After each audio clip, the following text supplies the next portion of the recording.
તો વિદ્યાર્થી મિત્રો, આજે આપણે સ્વાધ્યાયનો 17મા દાખલાની ચર્ચા કરીશું. 17મા દાખલામાં શું આપેલું છે કે એક બ્લેક બોક્સની સપાટી આગળના વિદ્યુત ક્ષેત્રની કાળજીપૂર્વકની માપણી દર્શાવે છે કે બોક્સની સપાટીમાંથી બહારની તરફનું કુલ ફ્લક્સ 8×10³ ન્યૂટન મીટર સ્ક્વેર પ્રતિ કુલમ છે. તો પહેલા પ્રશ્નનો જવાબ આપવાનો છે આપણે. બોક્સની અંદરનું કુલ વિદ્યુત ફ્લક્સ કેટલું છે તે શોધો. જો બોક્સની સપાટીમાંથી બહારની તરફનું કુલ ફ્લક્સ શૂન્ય હોય તો તેમાં એવો નિષ્કર્ષ તારવી શક્યા હોત કે બોક્સમાં કોઈ વિદ્યુત ભાર નથી. આવું હોય તો કેમ અથવા ન હોય તો પણ કેમ તેના વિશે સમજાવો. તો અહીંયા એક બોક્સ આપેલું છે. બોક્સની અંદરથી બહારની તરફ આવતું કુલ ફ્લક્સ માપવામાં આવ્યું. જ્યારે કુલ ફ્લક્સ માપવામાં આવ્યું ત્યારે તેનું મૂલ્ય કેટલું મળ્યું? તો 8×10³ ન્યૂટન મીટર સ્ક્વેર પ્રતિ કુલમ મળ્યું. તો બોક્સની અંદરનો કુલ વિદ્યુતભાર કેટલો છે તે આપણે શોધવાનો છે. તો આ બોક્સ એ કેવું બનશે? તો ગાઉસિયન પૃષ્ઠ બને. બોક્સનું પૃષ્ઠ એ કેવું પૃષ્ઠ છે? તો ગાઉસિયન પૃષ્ઠ છે. અને આ ગાઉસિયન પૃષ્ઠ હોવાના લીધે તમારે જો ફ્લક્સ શોધવું હોય તો ફ્લક્સનું જો સૂત્ર વાપરવું હોય તો ગાઉસના નિયમને યાદ કરવું પડે. ગાઉસનો નિયમ તમને ખબર છે. તો ગાઉસનો નિયમ કયો? તો ગાઉસના નિયમ પ્રમાણે ફ્લક્સનું સૂત્ર જો લખીએ તો શું લખીશું? ફાઈ બરાબર Q/ε0. શું લખાય બોલો? ફાઈ બરાબર Q/ε0. આ ફ્લક્સનું સૂત્ર છે. હવે ફ્લક્સ તમને કેટલું આપી દીધું છે? 8×10³ ન્યૂટન મીટર સ્ક્વેર પ્રતિ કુલમ. આ ફાઈની કિંમત આપી દીધી છે. હવે શું કીધું છે? ε0ની કિંમત તમને ખબર છે 8.85×10⁻12. તો બોક્સની અંદર રહેલો વિદ્યુતભાર શોધો તો Q શોધવાનો છે. તો Q ન કરતાં બનાવીએ તો Q બરાબર શું લખીશું? 5×ε0. આનું આપણે સાદુરૂપ આપીએ તો Qની કિંમત આપણને શું મળશે? અંદરનો રહેલો વિદ્યુતભાર મળે. હવે જો બોક્સની બહાર આવતું, હવે અહીંયા ધ્યાન આપજો. એના પછી એટલે આ તમારા જાતે ગણવાનું. હવે બી પ્રશ્ન સમજાવી દઉં. તો બોક્સની સપાટીની બહાર તરફનું કુલ નેટ ફ્લક્સ શૂન્ય હોય એટલે ફાઈની કિંમત શૂન્ય હોય. એટલે બોક્સમાંથી બહાર આવતું ફ્લક્સ શૂન્ય છે એવું પક્ષમાં કીધું છે. હવે જો ધારો કે હું આ રીતે બોક્સ દોરું તો આ બોક્સમાંથી બહાર આવતું ફ્લક્સ કેટલું છે? તો ફાઈ બરાબર 0 છે. ફાઈ 0 છે એનો મતલબ એ થયું કે અંદરની રહેલો વિદ્યુતભાર કેટલો હશે? તો શૂન્ય છે. તો અંદર રહેલો કુલ વિદ્યુતભાર, ચોખ્ખો વિદ્યુતભાર કેટલો થાય? તો બોક્સની અંદર રહેલો ચોખ્ખો વિદ્યુતભાર કેટલો છે? શૂન્ય છે. ચોખ્ખો વિદ્યુતભાર શૂન્ય છે એવું હું કહું છું તમને. એનો મતલબ શું થયો? બોક્સની અંદર એવી વિદ્યુતભારની ગોઠવણી હશે કે ધન વિદ્યુતભાર અને ઋણ વિદ્યુતભારનો બેઝિક સરવાળો કેટલો થાય? શૂન્ય થાય. જેટલો ધન વિદ્યુતભાર હશે એટલો જ ઋણ વિદ્યુતભાર હશે. એટલે ધન વિદ્યુતભાર અને ઋણ વિદ્યુતભારનો બેઝિક સરવાળો કેટલો થાય? શૂન્ય થાય. એટલે જો 4 કુલમ જેટલો ધન વિદ્યુતભાર હોય તો 4 કુલમ જેટલો ઋણ વિદ્યુતભાર હોય એટલે બોક્સની અંદર કુલ વિદ્યુતભાર કેટલો થાય? શૂન્ય થાય. તો ચોખ્ખો વિદ્યુતભાર કેટલો થશે? શૂન્ય થશે. કોઈ વિદ્યુતભાર નથી એટલે ધન અને ઋણ હોઈ શકે પણ ચોખ્ખો વિદ્યુતભાર નથી એવું આપણે કહી શકીએ. તો શું નિષ્કર્ષ તારવીશું? તો બોક્સની અંદર રહેલો કુલ વિદ્યુતભાર, તો બોક્સની અંદર રહેલો કુલ વિદ્યુતભાર અહીંયા કેટલો છે? તો શૂન્ય છે. હવે આપણે સ્વાધ્યાયનો 18મો દાખલો જોઈએ. 18મા દાખલામાં શું આપેલું છે? જો આકૃતિમાં જે આકૃતિ આપેલી નીચે આપણે જોઈ લઈએ. આકૃતિમાં દર્શાવ્યા મુજબ 10 સેન્ટીમીટર બાજુવાળા એક ચોરસના કેન્દ્રથી બરાબર ઉપર 5 સેન્ટીમીટર અંતરે 10 માઇક્રોકુલમ બિંદુવત વિદ્યુતભાર રહેલો છે. તો ચોરસમાંથી વિદ્યુત ફ્લક્સનું મૂલ્ય કેટલું હશે તે શોધો. કેટલું બહાર નીકળે છે વિદ્યુત ફ્લક્સ એ શોધો. અહીં જે સૂચન આપી છે સૂચનની આપણે કોઈ ચર્ચા કરતા નથી. એમ કીધું છે કે ચોરસની 10 સેન્ટીમીટર ધારવાળા ઘનની એક બાજુ છે તેવું તમે વિચારી લો. ચોરસ એ શું છે? 10 સેન્ટીમીટર ધારવાળા એક સમઘનની એક બાજુ છે એવું તમે વિચારી શકો. આના કેન્દ્રથી 5 સેન્ટીમીટર અંતરે અહીંયા એક બિંદુવત વિદ્યુતભાર મૂકેલો છે જેનું મૂલ્ય કેટલું છે? 10 માઇક્રોકુલમ છે. આવો એક ચોરસ આપી દીધો છે. તો આ ચોરસ આપેલો છે. આ ચોરસની બાજુનું માપ 10 સેન્ટીમીટર છે. અહીંના કેન્દ્રથી ઉપર 5 સેન્ટીમીટર અંતરે એક શું મૂકેલો છે? 10 માઇક્રોકુલમનો વિદ્યુતભાર મૂકેલો છે. તો આ ચોરસના પૃષ્ઠમાંથી કેટલું ફ્લક્સ બહાર નીકળે તે આપણે શોધવાનું છે. તો જો અહીં ક્યુ બરાબર કેટલા આપેલા છે? 10 માઇક્રોકુલમ. આવો ધારો કે આપણે એક સમઘન લઈએ.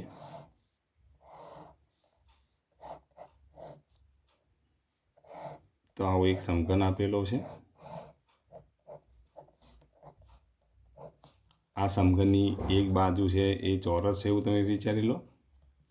આના કેન્દ્રથી 5 સેન્ટીમીટર અંતરે ઉપર, એટલે કે સમઘનનું કેન્દ્ર પણ છે 5 સેન્ટી, કારણ કે આ બાજુનું માપ કેટલું છે? 10 છે. 10ના અડધા કેટલા થાય? 5 થાય. આ લંબાઈ કેટલી આપી છે? 10 સેન્ટીમીટર આપી છે. એની અડધી અહીંયા કેટલી? 5 સેન્ટીમીટર. એટલે સમઘનના કેન્દ્ર પર 10 માઇક્રોકુલમ વિદ્યુતભાર મૂકેલો છે એવું વિચારી લો. હવે આ સમઘનનું પૃષ્ઠ એ કેવું બનશે? તો ગાઉસિયન પૃષ્ઠ બને કે નહીં? તો 10 સેન્ટીમીટર બાજુવાળા સમઘનનું પૃષ્ઠ અહીંયા આપણે લખી દઈએ કે 10 સેન્ટીમીટર બાજુવાળું પૃષ્ઠ, બાજુવાળો સમઘન એ એક ગાઉસિયન સમઘનનું પૃષ્ઠ એ એક ગાઉસિયન પૃષ્ઠ છે. તો આ જે સમઘનનું જે પૃષ્ઠ છે ને આખું આપણે લઈએ, 6 બાજુઓ લઈ લઈએ. આ 6 બાજુઓ લઈને પછી જે પૃષ્ઠ બનાવવામાં આવે ને એ શું બનશે? બંધ પૃષ્ઠ બને. અને આવું જે બંધ પૃષ્ઠ બને તેને આપણે શું કહીશું? ગાઉસિયન પૃષ્ઠ કહીશું. આપણે ઓરડાની વાત કરીએ તો ઓરડા ધારો કે એની બધી બાજુ સરખી હોય તો ઓરડાને આપણે શું કહીશું? સમઘન કહીશું.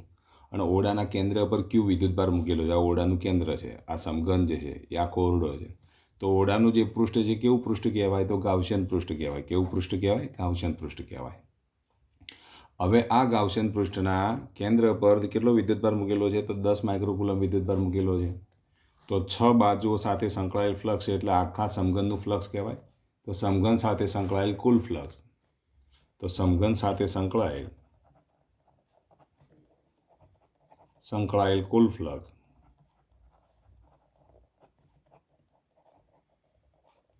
તો કુલ ફ્લક્સ ફાઈ બરાબર શું લખીશું? ક્યુ અપોન એપ્સાઇલોન 0.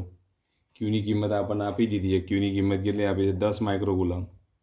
તો ક્યુની કિંમત 10 માઇક્રોકુલમ છે. ભાગ્યા એપ્સાઇલોન 0ની કિંમત કેટલી? તો 8.85 ગુણ્યા 10 અત્યારે તો આપણે ક્યુ અપોન એપ્સાઇલોન 0 લખીએ. ફાઈ બરાબર શું લખીશું? ક્યુ અપોન એપ્સાઇલોન 0. આખા સમઘન માટેની વાત થઈ. તો સમઘન એટલે કેટલી? તો સમઘન એ 6 બાજુઓનો બનેલો છે. તો સમઘન એ 6 ચોરસોનો બનેલો છે.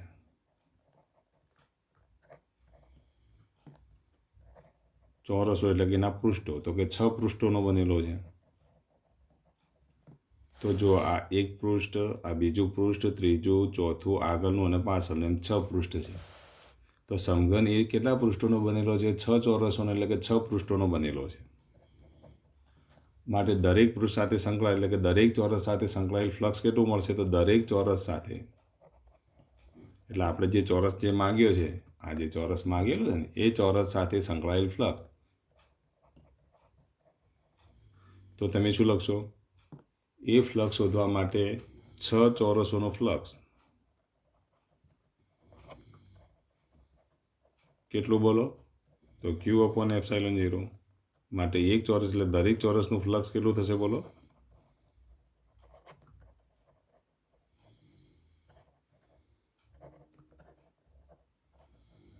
તો એક ચોરસનું ફ્લક્સ કેટલું? તો આપણે ફાઈ ડેશ વડે દર્શાવીએ તો 6 વડે ભાગવા પડે. તો 6 વડે ભાગી દે તો ક્યુ અપોન 6 એપ્સાઇલોન 0.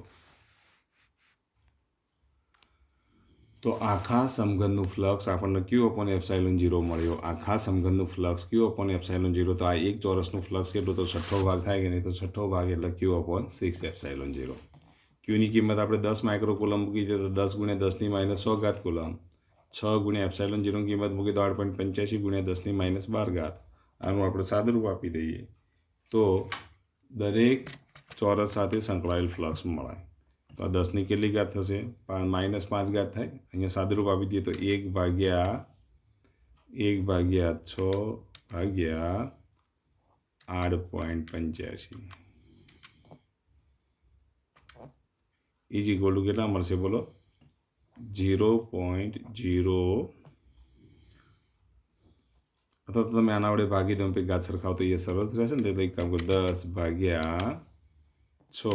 ભાગ્યા 8.85 તો કેટલા મળશે 0.188 ગુણ્યા 10⁻12 ઘાત ઉપર જાય તો પ્લસ ઘાત થાય તો 12માંથી 6 જાય તો 6 ઘાત તો 10⁻6 ઘાત એકમ કયો આવશે ન્યૂટન મીટર સ્ક્વેર પ્રતિ કુલમ આનું સાદુરૂપ આપો તો 1.88 ગુણ્યા 10ની કેટલી ઘાત થશે 5 ઘાત ન્યૂટન મીટર સ્ક્વેર પ્રતિ કુલમ તો આમ સંકળાયેલ ફ્લક્સ આટલું મળે તો ચોરસ સાથે સંકળાયેલું ફ્લક્સ કેટલું મળશે તો 1.88 ગુણ્યા 10⁵ ઘાત ન્યૂટન મીટર સ્ક્વેર પ્રતિ કુલમ છે હવે અહીંયા ધ્યાન આપો આપણે વાત કરીશું કયા દાખલાની તો આ 20મા દાખલાની વાત કરીએ આપણે અહીંયા 19મો દાખલો મેં તમને હોમવર્કમાં આપી દો ફરી એકવાર સમજાવી દઉં છું એ 9 સેન્ટીમીટર ધારવાળા એક ઘનાકાર ગાઉસિયન પૃષ્ઠના કેન્દ્ર આગળ કેટલો વિદ્યુતભાર છે તો 2 માઇક્રોકુલમ વિદ્યુતભાર હોય તો તેની સાથે સંકળાયેલ ફ્લક્સ શોધો તો જો અહીંયા ત્રિજ્યા તમને 2 માઇક્રોકુલમ આપી દીધી છે વિદ્યુતભારનું મૂલ્ય 2 માઇક્રોકુલમ આપી દીધું છે ફ્લક્સનું સૂત્ર કયું આવશે ફાઈ બરાબર Q upon એપ્સાઇલોન 0 અહીંયા 2 માઇક્રોકુલમ વિદ્યુતભાર મૂકી દો એટલે ફાઈની કિંમત મળી જશે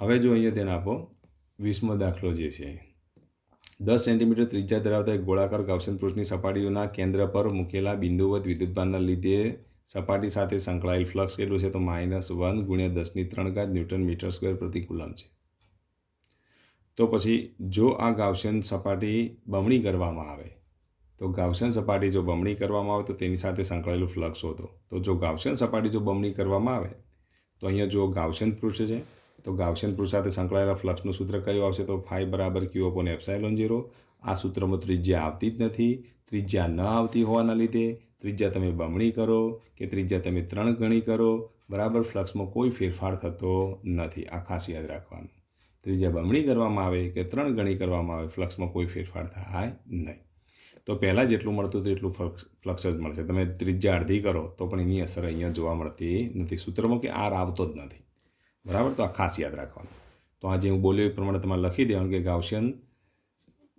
ગાઉસિયન પૃષ્ઠ સાથે સંકળાયેલા ફ્લક્સની અંદર ત્રિજ્યા ઉપર આધાર રાખતું ન હોવાના લીધે ત્રિજ્યા બમણી કરવાથી ફ્લક્સમાં કોઈ ફેરફાર થતો નથી આવું તમારે લખી દેવાનું હવે બિંદુવત વિદ્યુતભારનું મૂલ્ય શોધો તો હવે એ પૃષ્ઠની અંદર કેટલો બિંદુવત વિદ્યુતભાર છે તે આપણે શોધવાનો છે તો એ વિદ્યુતભાર શોધવા માટેનું સૂત્ર કહ્યું તો ફાઈ બરાબર સિગ્મા Q upon એપ્સાઇલોન 0 ફાઈની કિંમત તમને આપી દીધી છે એપ્સાઇલોન 0ની કિંમત મૂકો એટલે વિદ્યુતભાર તમને મળે હવે અહીંયા ધ્યાન આપો જો ફ્લક્સ ઋણ હોય તો વિદ્યુતભાર ઋણ હોય જો ફ્લક્સ ધન હોય તો વિદ્યુતભાર ધન હોય તો અહીંયા જે સંકળાયેલ ફ્લક્સ ઋણ હોવાના લીધે બિંદુવત વિદ્યુતભાર હંમેશા માટે કેવો હશે તો ઋણ વિદ્યુતભાર હશે તો આ કામ પણ તમારે જાતે પૂરું કરી દેવાનું છે તો આટલું કામ તમે પૂરું કરી દેજો